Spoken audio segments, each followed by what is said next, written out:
அவ வந்து எந்த வேலையும் செய்யல. அவளுடைய உழைப்பு எவ்வளவு சுரண்டப்படுகிறதுன்னு பாருங்களேன்.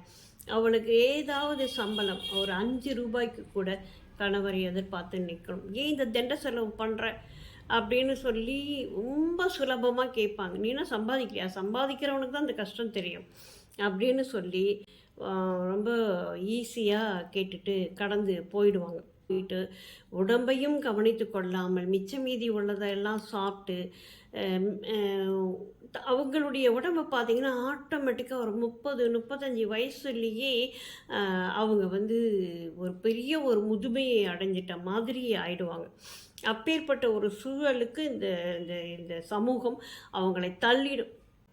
நான் இந்த வீட்ல வேலை செய்யறதுக்காக மட்டுமே இல்ல, எனக்காகவும் நான் கொஞ்சம் வாழணும் அப்படிங்கிற ஒரு விஷயத்த அவங்க கையில எடுத்துக்கிட்டு, அவங்களுக்கான திறமைகள்ல கொஞ்சம் கவனத்த செலுத்தி, கொஞ்சோண்டு நேரம் கிடைக்கும். அந்த நேரத்தில என்ன செய்யலாம்? என்ன செஞ்சு நம்மள நம்ம வந்து முன்னிறுத்திக்க முடியும்? அப்படி